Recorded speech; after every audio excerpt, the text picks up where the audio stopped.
What's going on, guys? Welcome back to the channel. Joe here with Odyssey Off-Road. Got another beta video. This one isn't so 350 X Pro specific. This is about beta as a brand. So I've had two beta motorcycles now. You guys have been following the channel for a while. When I first started riding, 2 years ago almost, I bought an X Trainer 300. And now I have this beta 350 RRX Pro.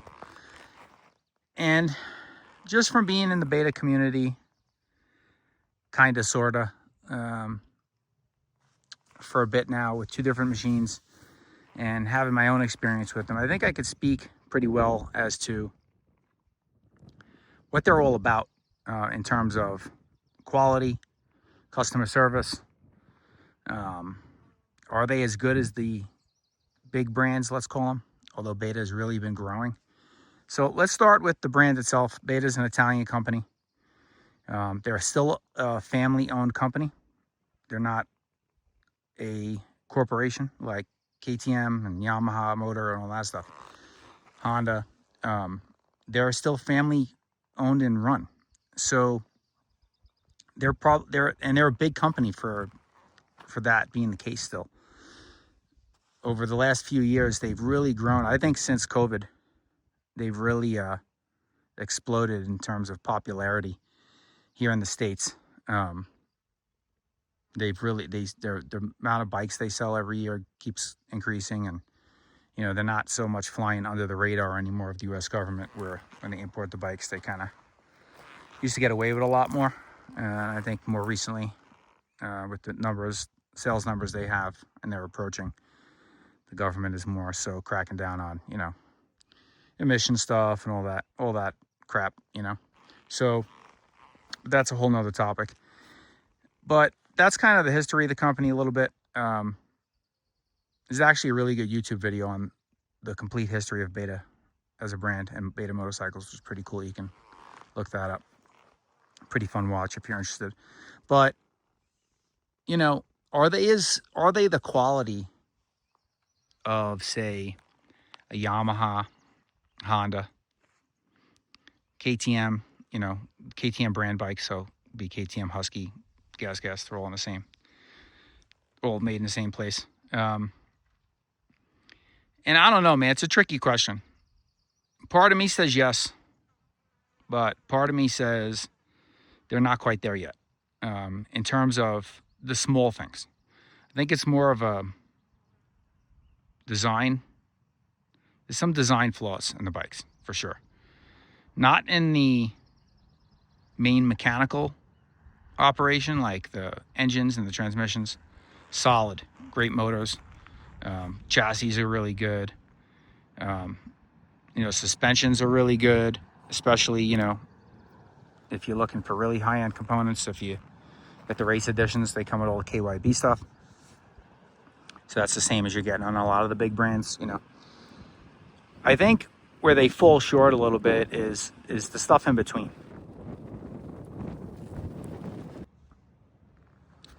So, for example, I've owned two Betas now, both bikes that I brought home. Within the first ride, I've had a few issues that had to be straightened out on both bikes. After that, they've been rock solid. But, you're paying 10 grand for a bike. Sometimes more, sometimes less. Depends on when you buy it, what time of year, right? If you get rebates or not, or if you're buying full price, what have you. But if you spend a good amount of money on a bike regardless, you bring it home, you want to be able to ride it. And you shouldn't have to be battling the quirks and the idiosyncrasies of the machine to get it perfect. And I think that's where Beta falls short a little bit. So there's a few things. I think they cheap out here. Maybe that keeps the price lower. But although lately, this past year or two, the prices of the Betas have been climbing. They're almost at KTM pricing. And at that point, the quality needs to improve, in my opinion, with certain things. So those certain things. So, for example, the issues I had on the X Trainer, That was a 2-stroke. It was a 300 2-stroke. When I brought that bike home, took it as soon as I got it home. I literally rode it around my neighborhood. I got like 3 blocks away from my house, and the bike died like it was starving for fuel. Sat for a minute or two, started it up, it was fine. Ride it, a couple of minutes later, starving for fuel. Well, the float in the carburetor wasn't set right from the factory.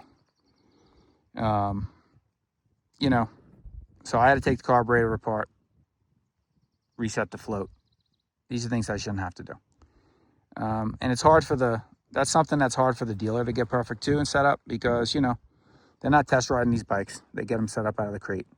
They look them over the best they can, get them set up for you. And out the door, you pick it up. In most cases, you know, the beta dealers are far and fewer in between than other dealerships, although they have been growing. So for me to go back to a beta dealer, it's far. So I have these little weird things, and, you know, you want to fix them yourself. So that's what I did with the carburetor. A couple weeks later, I noticed, man, a lot of, you know, on the beta 2-strokes, this is a 4-stroke obviously, but on the beta 2-strokes on this side, you have your power valve cover, and then there's a gasket, a seal, and then there's a lower cover where the rod comes down for the power valve and goes in. So right there, it was leaking oil, like spooge coming out of that seam, and it was running down, dripping. So I called my dealer, and he's like, "Oh yeah, it's pretty common on them." So you take the easy fix. You take the cover off, put a little black RTV on that gasket, coat it, slide the top cover back on. Never had a leak again. But to do that, you know, Beta uses these tamper-proof bolts. So you got to go out, if you don't already have them, get the tamper-proof Torx bits to get the bolt off. You know, that's a weird thing. No other manufacturers is using these tamper-proof bolts. I don't understand the point. Why Beta does that? They put them on their heads and everything. So this is kind of weird. Now this here with my 4-stroke, got it home. Bike ran great. I noticed I had 3 issues with this bike. First day I took it out, it had rained the day before, so it was a little damp. I noticed I took a break in a situation like this, and I noticed my headlight was condensated. At a closer look, the chrome lens in the back had a little hairline fracture in it. Really hard to pick up unless you're really looking, but there was condensation in it, so I knew it was getting it from somewhere. So looking really close inspection, I found a little hairline crack back there. Not a big deal. None of these are a big deal, but it's the point. Beta warranted it. Got a new light, no problem. Also that day I smelled coolant. Didn't know where it was coming from. Noticed a little bit of a drip when I got home, and it was already dried up, kind of like here on the water pump. And, you know, so I was like, man, where's that coming from? Couldn't find it. A couple rides later, I was riding, and I noticed my right boot was wet. So it was really leaking pretty good. You'll see up there is a thermostat housing, and that's where all the hoses go to. Apparently one of the hoses were not tight enough or weren't set right, and it was leaking coolant out of there. Dealer fixed that. Other thing I had was, and it was from the time I got it home, it was a little wet on the countershaft sprocket. So behind the countershaft, I noticed on the bottom of the motor there was oil dripping. So I was like, I wonder where that's coming from.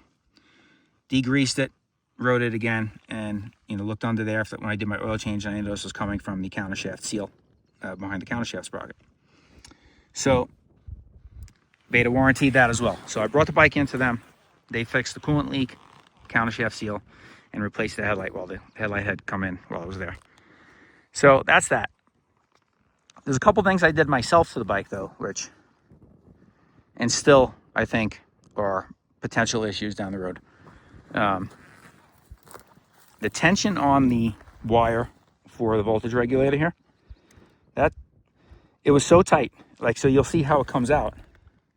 Comes over your radiator hose, goes through here. It's barely in that loop on the frame, and then plugs in. The tension on the plug, on the wire on the plug, was so tight. It's still tight now. There you go, focus there. It's still tight now.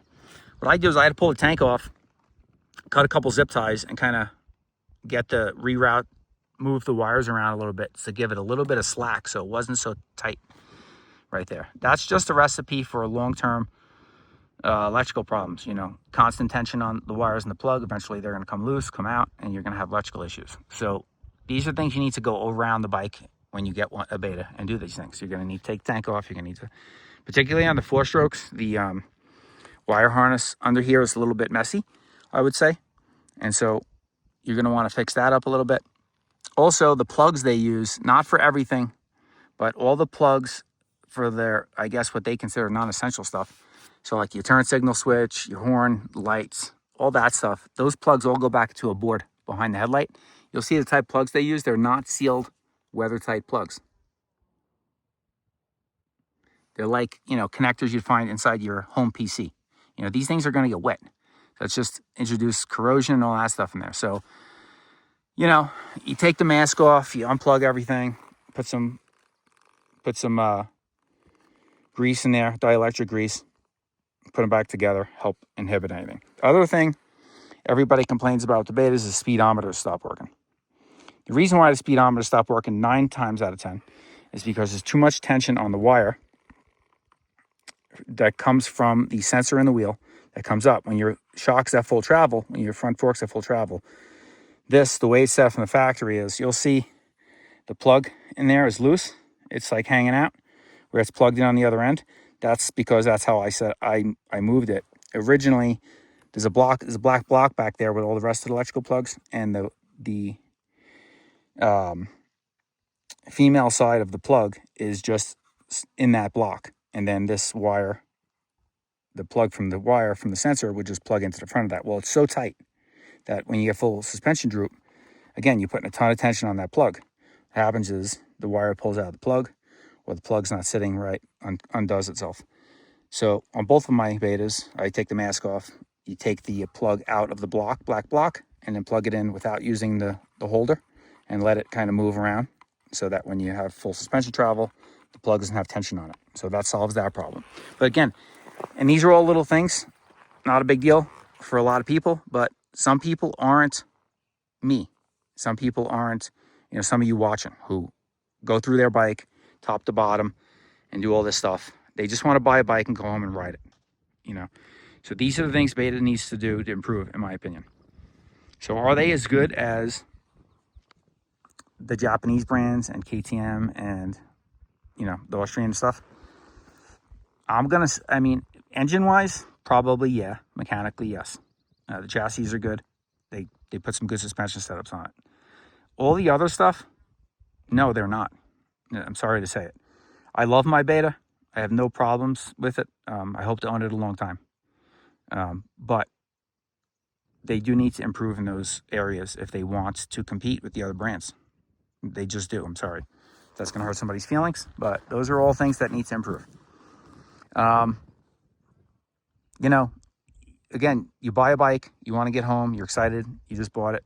It's a bummer when as soon as you get out on the trail or around the block, something's wrong with it and you got to bring it home in the garage and go through the bike, pull your gas tank off, reroute wires, do weird things that you shouldn't have to do. You never have to do that stuff on a Yamaha or a Honda. You just bring the bike home and ride it.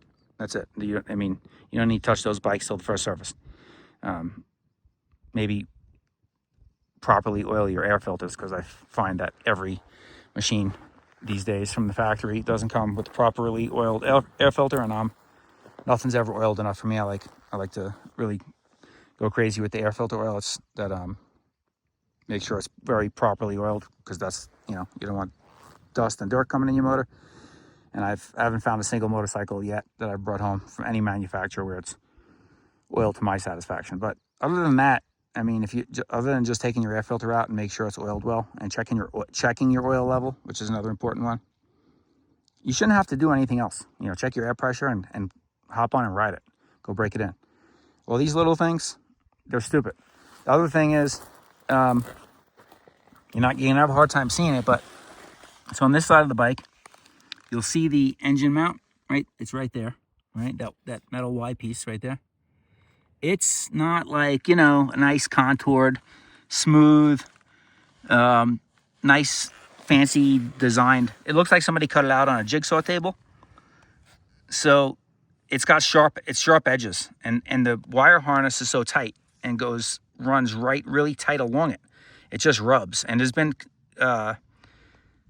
cases where that wire harness will just rub from riding, you're vibrating and all that stuff, and it just rubs through the hard edges, the sharp edges on the engine mount there, rubs through and cuts the wires. So when I had my tank off to get slack on the wire for the other side, I kind of moved it around over here to get the tension off, so it's not rubbing, under tension constantly, and I don't have to hopefully to worry about that in the future.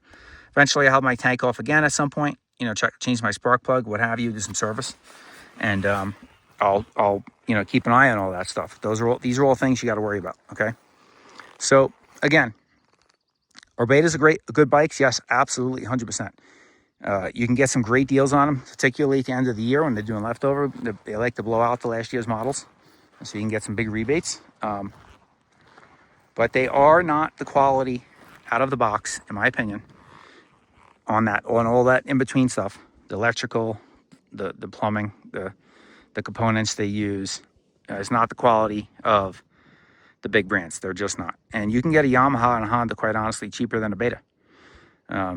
They're not as rideable in trail conditions for the most part, especially the WRs and the RXs and the FXs. These are much more rideable, easier to ride bikes. That's a whole different thing. But if you just want something that you don't ever have to really work on, you just got to change the oil. This is not the bike. You get a Beta, you can expect to bring it home. You can have these little weird things. You might have to bring it back to the dealer a time or two if you can't fix things yourself to get them all ironed out. And then the bike will probably last you a very long time, as long as you keep an eye on the electrical stuff, like I said. Keep up with your maintenance. But those things are issues. So now, all that being said, I know it sounded like a Beta bashing session, and it's not. It's just pointing out what's fact, I'm not nothing else on this channel but truthful. From day one I started this channel, I've said to you guys, always going to be honest about everything. I'm never going to, just because I own something, I'm not going to say it's the best thing since sliced bread, and it's nothing wrong with it. That's not how I roll here. I'm totally honest and truthful. So with being truthful and honest, I think that customer service wise though, Beta is better than the other brands.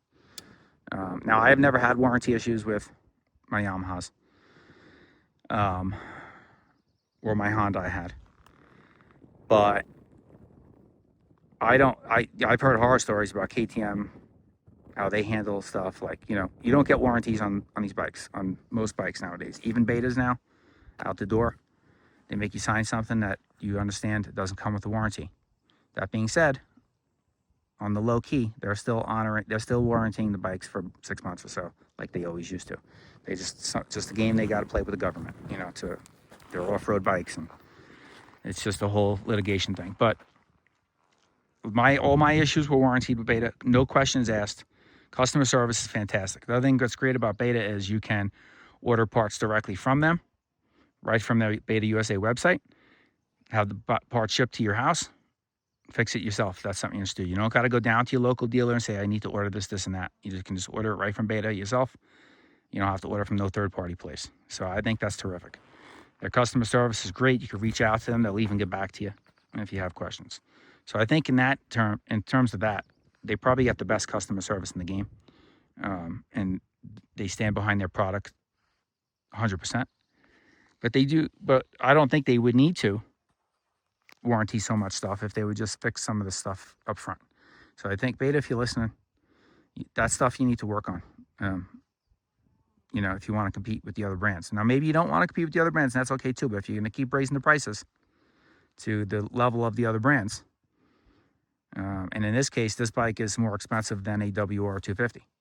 So, you don't got to do nothing to a WR 250, but ride it. So you don't got to do all these things I mentioned, and you're probably not going to have any problems with it if you change the oil and take care of it. So, these are just all things to consider if you're looking at a Beta. I know some people have hesitancy because they're like, I've heard horror stories about quality, this, that, and the other thing. And yeah, there's some weird things, like I've mentioned here, that are fairly common. But they do stand behind it. They will fix it for you, but you may have to play that game, you know, at first, when you first get it home. Maybe a couple little things. You may have an electrical issue at some point. Now, I know a person who had a Beta X trainer. This is a story this is very good for Beta. This is a good customer service story if you're interested in listening. Her bike is, my God, 3 years old, I think. And she was having all kinds of problems. So I said, hey, go up to, you know, this dealer up in the Phoenix area that I know, where I bought my X trainer back in the day, and have him look at it for you. So she did. She dropped it off. He ended up finding an issue in the wire harness. What exactly, I don't know what it was, but there was an issue in the wire harness, and her machine was 3 years old. Beta warranted the whole wire harness and something else for her. 100%. Like, that's amazing. No other manufacturer is doing that. You hear stories with KTM where you bring a bike home and, you know, the first ride, something catastrophic happens, and they're like, yeah, no, sorry. No warranty, you know. So that's terrific. And that's, they deserve rounds of applause for those type of stories, and there's many of them out there. But they do need to improve on all the little detail quality. Quality in the details is not up to par, I don't think, with the big brands. And that's the bottom line with me. So that's what I have to say about that. And you guys can agree or disagree, and that's totally fine. So this is Joe at Odyssey Off-Road. Just want to throw this one out there for you guys. Leave comments in the comment section and see what you guys think. Let me know what's your opinion on this stuff, and what's your experience, maybe good or bad. And we'll see you guys on the next one. Smash that thumbs up, subscribe if you haven't, and check out the links in the video description, including the merch store to help support the channel. And get out there, whatever you're riding, and ride safe. We'll see you on the trail.